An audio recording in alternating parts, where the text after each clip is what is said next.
आज हम स्टार्ट करेंगे 10th क्लास का फर्स्ट चैप्टर रियल नंबर। इसके अंदर हम पहले पूरे कॉन्सेप्ट देखेंगे, फिर चैप्टर के वे जो भी क्वेश्चंस हैं उनको एक बार डिस्कस करेंगे। मान लो ये है हमारे पास एक ग्रुप है जिसके अंदर हमारे नेचुरल नंबर है। अगर हमने इन नेचुरल नंबर के अंदर जीरो को ऐड कर दिया, इनके अंदर जीरो को ऐड कर दिया। नेचुरल क्या होते हैं? जो 1 से स्टार्ट होके इन्फिनिट तक जाते हैं। ये बन जाएंगे हमारे पास होल नंबर। होल नंबर क्या होते हैं? जो जीरो से स्टार्ट होके इन्फिनिटी तक जाते हैं। इस जीरो में मान लो हमने नेगेटिव नंबर्स को ऐड कर दिया। अगर हमने इसके अंदर नेगेटिव तो नेगेटिव्स को ऐड करने के बाद बन जाएंगे हमारे पास इंटीजर्स। अब इन इंटीजर्स में से हमने ऐसा कोई नंबर ले लिया जो p/q की फॉर्म में लिखा जा सकता है, उसको बोलेंगे हम रेशनल। लेकिन कंडीशन है q जो है वो नॉट इक्वल टू जीरो होना चाहिए, क्योंकि अगर q जीरो हो गया तो ये नंबर इनडिफाइन हो जाएगा। और मान लो हम किसी नंबर को p/q की फॉर्म में नहीं लिख सकते तो वो हमारा हो जाएगा इरेशनल। वो नंबर हो जाएंगे हमारे पास इरेशनल नंबर। तो अब इस चैप्टर को स्टार्ट करते हैं। सबसे पहला जो कॉन्सेप्ट है वो है इक्विलिड डिवीजन लेमा।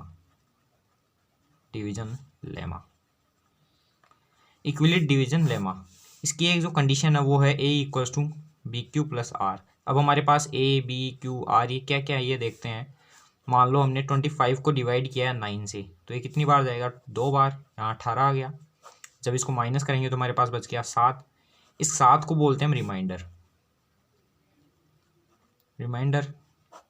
इस 9 को बोलते हैं हम डिवीजर।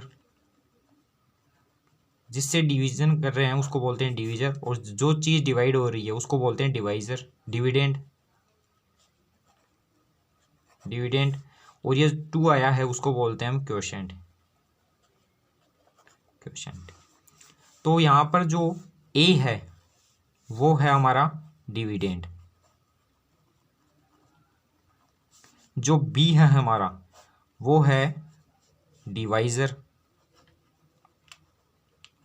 जो हमारा q है वो क्वोशेंट है, और r जो है वो हमारा रिमाइंडर है। एक बार इस कंडीशन को फुलफिल करके देखते हैं इसी एग्जांपल से। तो ये फुलफिल कैसे होगी? देखो, a की जगह हमने 25 रखा इक्वल्स टू BQ, तो b की जगह हमने रखा है 9 इंटू q की जगह रख दिया हमने 2 और प्लस 7। r प्लस में है ना, तो r यहाँ पर 7 आ गया। तो यहाँ पर 25 इक्वल ये कितना हो जाएगा? 9 टू 18, 18 प्लस 7 25, और ये भी 25, तो दोनों इक्वल आ गए, इसलिए ये कंडीशन हमारी फुलफिल हो गई। तो ये हमारा इक्वेशन होती है, बहुत इंपॉर्टेंट इक्वेशन है, a equals to BQ plus R। और यहाँ पर कंडीशन अप्लाई क्या होगी? a जो है वो ग्रेटर होना चाहिए r से और छोटा होना चाहिए b से। अगर b से अगर r बढ़ा तो डिवाइड एक और बार चला जाएगा, हमें आगे भी डिवाइड करना पड़ेगा। और यहाँ पर b से a से बड़ा होना चाहिए, क्योंकि इससे अगर बड़ा है r तभी तो डिवाइड कर पाएंगे, वरना तो डिवाइड खत्म ही हो जाएगा, हमारे पास रिमाइंडर कुछ बचेगा ही नहीं, इसलिए a से बड़ा होना चाहिए। तो यहाँ पर ये कुछ कंडीशंस है। अब दूसरा जो देखते हैं वो है इक्विलिड डिवीजन लेमा से SCF कैसे फाइंड करते हैं। इक्विलिड डिवीजन लेमा से SCF फाइंड करते हैं। जैसे हमारी एक्सरसाइज का जो फर्स्ट क्वेश्चन है वही दे रखा है 135 एंड 225 का हमें SCF फाइंड करना है इसका यूज़ करके। तो सबसे पहले देखो क्या करते हैं, यहाँ पर लिख दिया हमने 225, इसको डिवाइड करना है 135 से। तो यहाँ पर कितनी बार जाएगा? 1 बार। यहाँ पर आ गया 135, 90 हमारा रिमाइंडर बच गया। अब इस 135 को इधर ले जाओ 135, तो यहाँ पर कितना आ जाएगा? 90 से कितनी बार जाएगा? 135। 90 से हमारा एक बार गया फिर से, क्योंकि 2 बार में तो 180 हो जाएगा। तो ये 90 से कितनी माइनस करने पर आ जाएगा हमारे पास 45। 45 होने के बाद 90 को फिर से यहाँ ले जाओ, तो ये कितनी बार गया? 2 बार। यहाँ पर 90 आ गया, यहाँ पर 0 बच गया। जहाँ पर भी रिमाइंडर 0 बच जाए और जिससे हमने डिवाइड किया ना, जो हमारा डिवीजर है वही हमारा SCF होगा इन दोनों नंबरों का। इन दोनों नंबर्स का हमारे पास SCF क्या आ गया? 45। तो ऐसे हम इक्विलिड डिवीजन लेमा से SCF फाइंड करते हैं। एक नंबर का क्वेश्चन बोर्ड में कई बार आ जाता है, तो यहाँ पर बहुत जने गलती भी करते हैं, इस 90 को SCF लिख देते हैं, लेकिन 90 यहाँ पर SCF नहीं होगा, जिससे हमने डिवाइड किया है ना वो SCF होगा 45। अब अगला जो हमारा कॉन्सेप्ट है वो आता है फंडामेंटल थ्योरम ऑफ अर्थमेटिक्स। तो ये फंडामेंटल थ्योरम ऑफ अर्थमेटिक्स, तो फंडामेंटल थ्योरम ऑफ अर्थमेटिक्स क्या होती है? फंडामेंटल थ्योरम ऑफ अर्थमेटिक्स हमारी क्या होती है? देखो, मान लो हमारे पास कोई नंबर दिया हुआ है 156, इसके हमें फैक्टर कर लेते हैं। तो इसका फैक्टर क्या क्या आएगा? 2 × 2 × 3 × 13।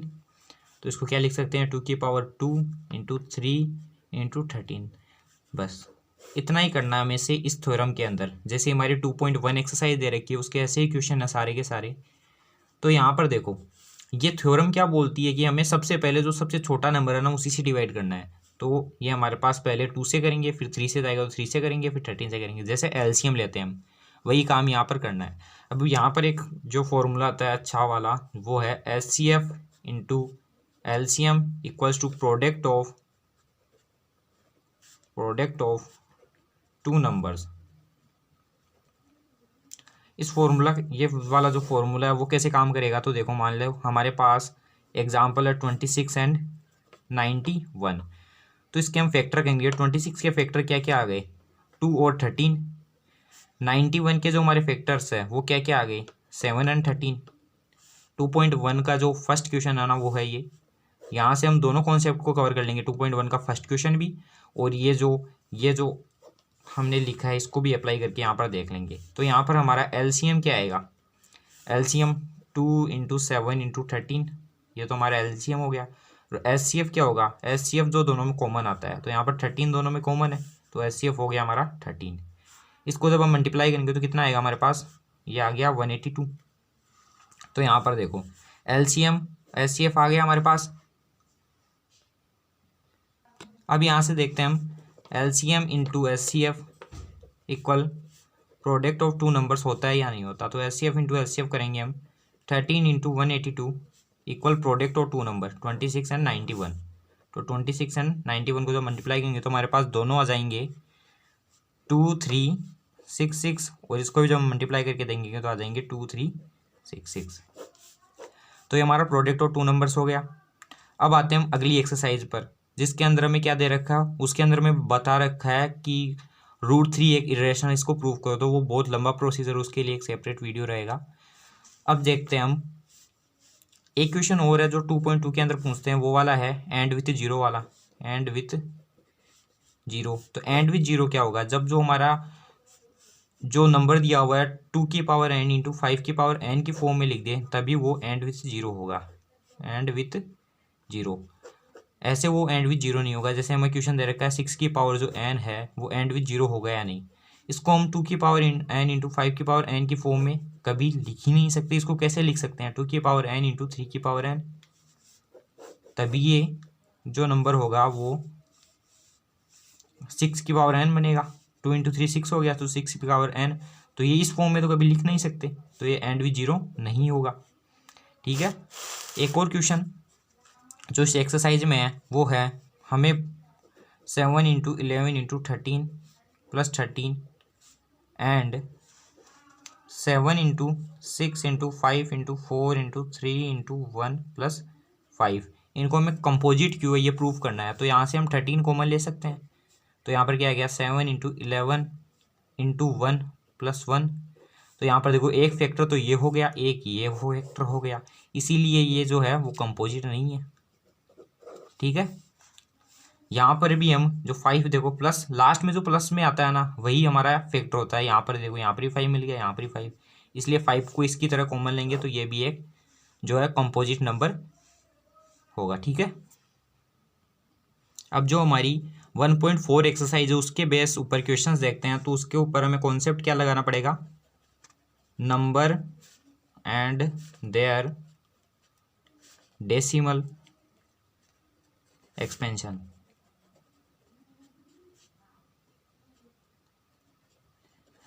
तो इसके अंदर हमारे पास 2 चीजें आती है, एक टर्मिनेटिंग और नॉन टर्मिनेटिंग।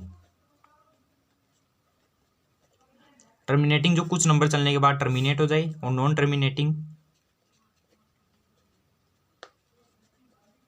टर्मिनेटिंग जो कभी टर्मिनेट ना हो, आगे चलती जाए। जैसे ये आ गया 2 हो गया, 0 हो गया, 2.4, 2.13, तो यहाँ पर जाने के बाद ये क्या हो गई? टर्मिनेट हो गई। नॉन टर्मिनेटिंग क्या है, जैसे 2.777 आगे आगे चलती जा रही है, कभी एंड ही नहीं होगी, तो ये हमारे पास नॉन टर्मिनेटिंग है।